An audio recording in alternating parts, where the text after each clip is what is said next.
الحمد للہ رب العالمین الصلاة والسلام علی سید المرسلین اما بعد فاعوذ باللہ من الشیطان الرجیم بسم اللہ الرحمن الرحیم السلام علیکم ورحمۃ اللہ وبرکاتہ۔ امید کرتا ہوں کہ تمام ویورز خیر و عافیت سے ہوں گے۔ دعا کرتا ہوں کہ رب تعالی ہم سب پر اپنا خصوصی کرم فرمائے۔ واجب الاحترام دوستوں، بزرگوں، بھائیوں، بہنوں، حضرت عبداللہ بن حذافہ رضی اللہ تعالیٰ عنہ ایک بہت ہی بہادر صحابی رسول گزرے ہیں۔ آپ اتنے بہادر کہ آپ 1000 کے لشکر کے قابو میں نہیں آئے۔ حضرت عمر فاروق اعظم رضی اللہ عنہ کا دور خلافت، آپ کے دور میں یہ صحابی رسول جہاد کے لیے گئے۔ جہاد کے لیے گئے تو روم کے عیسائیوں نے حضرت عبداللہ بن حذافہ رضی اللہ عنہ کو پکڑنا چاہا تو کسی کے قابو میں نہیں آ رہے تھے۔ ان کا 1000 کا لشکر آیا، انہوں نے گھیرے میں لیا اور آپ کو بڑی مشکل سے گرفتار کیا اور بادشاہ کے دربار میں لے گئے۔ اب بادشاہ کے دربار میں لے کر گئے تو بادشاہ نے حکم دیا کہ اس کو قتل کر دو۔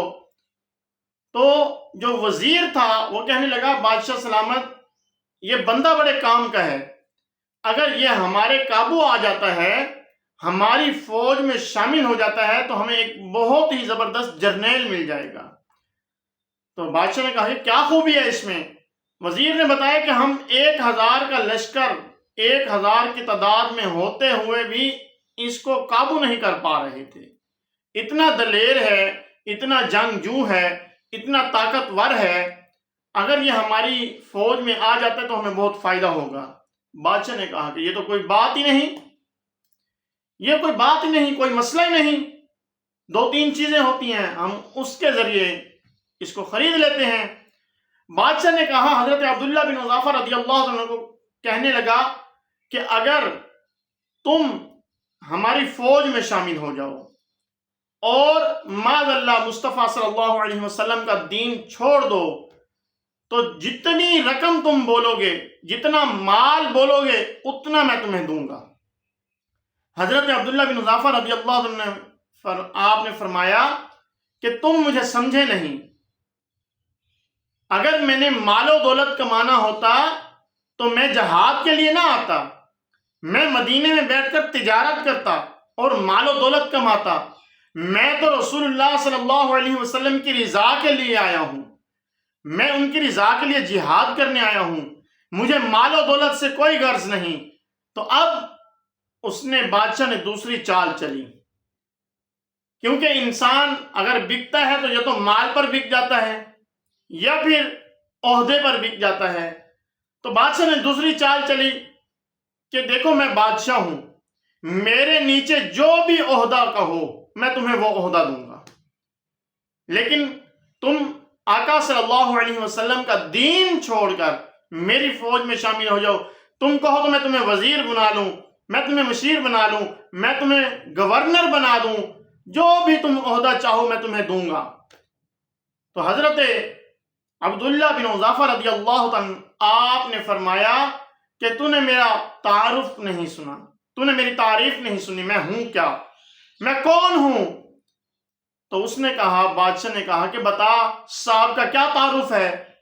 تو آپ نے فرمایا کہ میں رسول اللہ صلی اللہ علیہ وسلم کا غلام ہوں، آپ کا صحابی ہوں، اور اس دنیا میں، اس کائنات میں جو عہدہ رسول اللہ صلی اللہ علیہ وسلم کے صحابہ کو حاصل ہے وہ کسی اور کو حاصل نہیں۔ تو میں ایسے عہدے کو ٹھکراتا ہوں، مجھے کوئی عہدہ نہیں چاہیے۔ تو بادشاہ نے کہا کہ اس کو قتل کر دو۔ وزیر نے کہا کہ نہیں، رک جائیں، ایک اور چال ہے، میرے پاس ایک اور چال ہے، میں اس چال کے ذریعے اس کو قابو کر لوں گا۔ بادشاہ نے کہا کہ کیا چال ہے؟ کہنے لگا کہ میری ایک بیٹی ہے، بہت خوبصورت ہے، تو میں اس کو پیش کر دوں گا تو ہو سکتا ہے یہ اس جال میں پھنس جائے۔ اب بادشاہ نے کہا ٹھیک ہے، آزما لو۔ حضرت عبداللہ بن حذافہ رضی اللہ عنہ کو ایک کمرے میں بند کر دیا گیا. وزیر گیا، اپنی بیٹی کو اس نے تیار کیا، دلہن کی طرح سجا دھجا کر حضرت عبداللہ بن حذافہ رضی اللہ عنہ کے کمرے میں بھیج دیا. حضرت عبداللہ بن حذافہ رضی اللہ عنہ پوری رات مصلی پر بیٹھے رہے.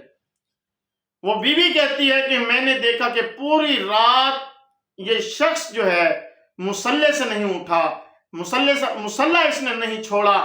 اب ایسا شخص، ایسا نوجوان، ایسا طاقتور کہ جو 1000 کے قابو میں نہیں آ رہا، ایسا جنگجو، ایسا دلیر، اس کے لیے ایک خوبصورت نوجوان لڑکی کو بھیج دیا گیا.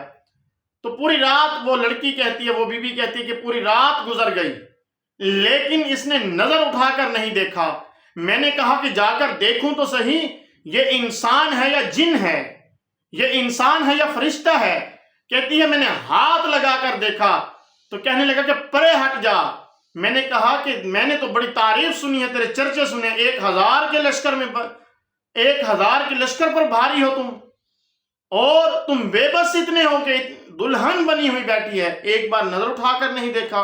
تو حضرت عبداللہ بن حذافہ رضی اللہ عنہ نے فرمایا کہ میرے سامنے کوئی حسن، کوئی چیز اثر نہیں کر سکتی، کیونکہ میں نے والضحا جیسا چہرہ دیکھا ہوا ہے.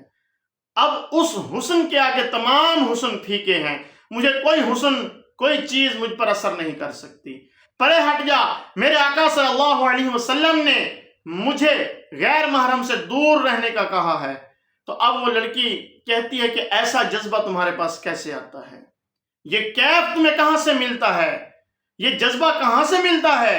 ایک میرا والد ہے جو مجھے تیار کر کے، سجا دھجا کے، دلہن بنا کے یہاں پر چھوڑ گیا ہے، اور ایک تم ہو کہ جس نے مجھے نظر اٹھا کر نہیں دیکھا. بیوی کہتی ہے کہ جب تک گفتگو کرتے رہے انہوں نے نظر اٹھا کر پھر بھی نہیں دیکھا.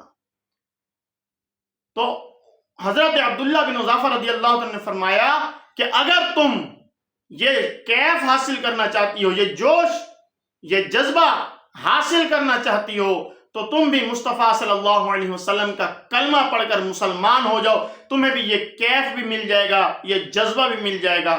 تو وہ بیوی بیٹھی رہی. آخرکار صبح ہو گئی.